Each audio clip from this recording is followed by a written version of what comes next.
Assalamualaikum warahmatullahi wabarakatuh. Salam Pramuka. Perkenalkan, nama saya Rizka Nadiratul Hikmah. Saya mahasiswa semester 4 Prodi Pendidikan Agama Islam UIN Juraisiwo Lampung. Di sini saya akan menjelaskan berbagai tumbuhan yang bisa kita makan ketika kita sedang berada di hutan. Apabila kita sedang melakukan perkemahan atau camping atau hiking ke gunung, ke hutan, dan lain sebagainya. Dalam situasi darurat, perlunya kita memiliki keterampilan survival dasar. Salah satunya adalah keterampilan memilih bahan makanan atau tumbuhan yang bisa kita makan untuk asupan makanan kita agar tetap bisa hidup di hutan. Di sini saya akan menjelaskan beberapa tumbuhan yang sering kita temuin di hutan yang bisa kita manfaatkan sebagai obat, bahkan juga bisa kita konsumsi. Tumbuhan yang pertama yang sering kita temui di hutan ini talas.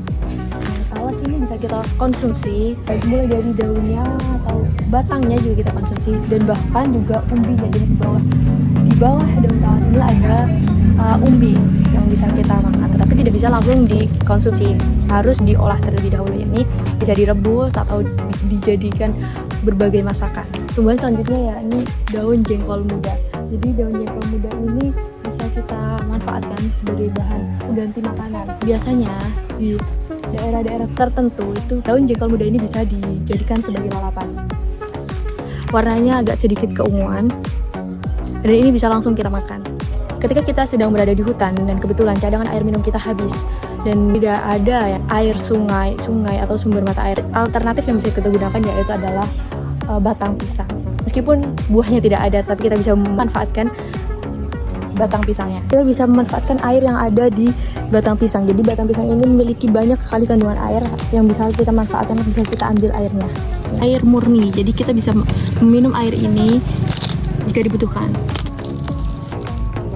Sumber airnya, jadi kita bisa langsung meminumnya dari sini atau bisa kita kumpulkan dulu ke dalam botol air minum. Oke, selanjutnya saya menemukan spesies jamur, tapi ini sepertinya jamur yang tidak bisa kita makan karena memiliki warna yang mencolok. Itu termasuk salah satu ciri-ciri jamur yang beracun, yang memiliki warna yang mencolok dan sedikit berlendir. Tidak sedikit, ini berlendir ya teman-teman. Jadinya sepertinya ini sangat mengkhawatirkan, atau lebih baik tidak usah dikonsumsi untuk bahan makanan karena itu dapat berbahaya. Kalau kita ragu-ragu, mending nggak usah. Mending kita cari cadangan makanan yang lain seperti tumbuh-tumbuhan, dedaunan yang ada di hutan. Selanjutnya saya menemukan jenis jamur yang lain, jamur yang tidak bisa dimakan juga, memiliki ciri-ciri yang sama, warnanya mencolok dan ini sedikit keras, jadi akan sulit memakannya, jadi tidak bisa dimakan. Oke, selanjutnya saya menemukan jenis jamur yang lain. Kali ini jamur ini bisa dimakan karena memiliki ciri-ciri yang bisa dimakan. Ini jamurnya berwarna putih bersih dan tidak memiliki cincin di bawahnya, dan ini sepertinya spesies jamur lot. Jadi bisa kita makan, tapi harus diolah terlebih dahulu atau agar bisa dikonsumsi. Tumbuhan selanjutnya yang sering kita temui di hutan yakni adalah asoka. Ini bisa kita konsumsi, yaitu bunganya. Kita petik bunganya seperti ini, bentuknya seperti ini. Bisa kita makan langsung. Biasanya di dalamnya ada airnya. Bisa kita makan langsung. Atau bisa juga bunganya kita makan. Tumbuhan selanjutnya yang sering kita temui di hutan yakni adalah nanas liar. Nanas liar ini biasanya berwarna merah, berwarna kuning, ataupun berwarna hijau. Ini bisa kita konsumsi seperti layaknya nanas biasa, kayaknya bisa langsung kita makan. Tumbuhan yang selanjutnya yang bisa kita manfaatkan ketika kita berada di hutan yakni adalah tanaman yodium. Yodium ini bisa tumbuh di berbagai tempat, biasanya sering kita temukan di hutan. Dan yodium ini biasanya digunakan untuk menyembuhkan luka, entah itu luka sayat ataupun luka gores, dengan cara meneteskan getahnya ke luka tersebut. Ini akan rasa sedikit sakit dan perih, tapi bisa efektif menyembuhkan luka ketika kita lupa membawa peralatan P3K yang lengkap. Seperti ini bentuknya. Tumbuhan yang selanjutnya yang sering kita temui di hutan itu adalah bunga bugang seperti ini, teman-teman.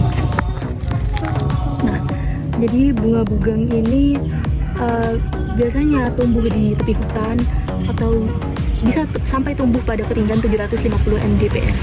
Jadi bunga ini bisa kita gunakan atau bisa berhasil sebagai obat demam, wasir, dan diare. Oke, itu saja sedikit pengetahuan mengenai tumbuhan yang sering kita temui di hutan yang ternyata bisa kita makan. Oke, selanjutnya saya akan membuat bivak darurat yang bisa kita gunakan ketika kita sedang berada di hutan. Bahan-bahan yang kita gunakan yaitu bambu, tali, dan juga bahan untuk atapnya. Bisa menggunakan plastik, terpal, ataupun mantel. Untuk cara membuatnya yaitu kita buat plastik ataupun mantel menjadi dua bagian, lalu kita ikat ujung dari mantel atau plastik tersebut hingga seperti ini. Lalu selanjutnya kita ikat plastik ke bambu yang telah ditegakkan kira-kira setinggi plastik yang telah dibagi menjadi dua.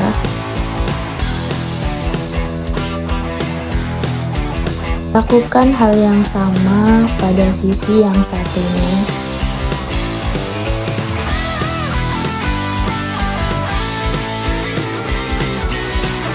Lalu karena kita tidak mempunyai pasak atau pantek untuk memasang tali, maka kita buat terlebih dahulu menggunakan bambu.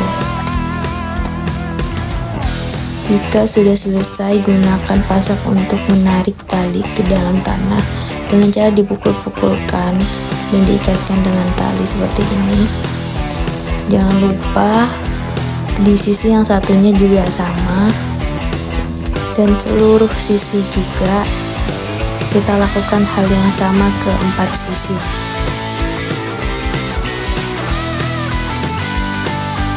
Selanjutnya ikat plastik dengan tali, lalu gunakan pasak untuk menguatkan ikatan dengan cara dipukul-pukul seperti ini. Lakukan ke seluruh bagian. Dan bivak darurat pun siap digunakan agar terhindar dari air hujan. Mudah bukan cara membuatnya?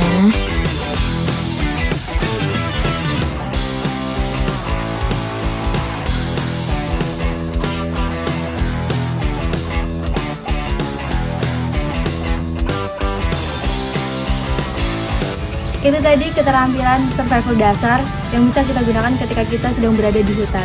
Terima kasih sudah menonton. Wassalamualaikum warahmatullahi wabarakatuh.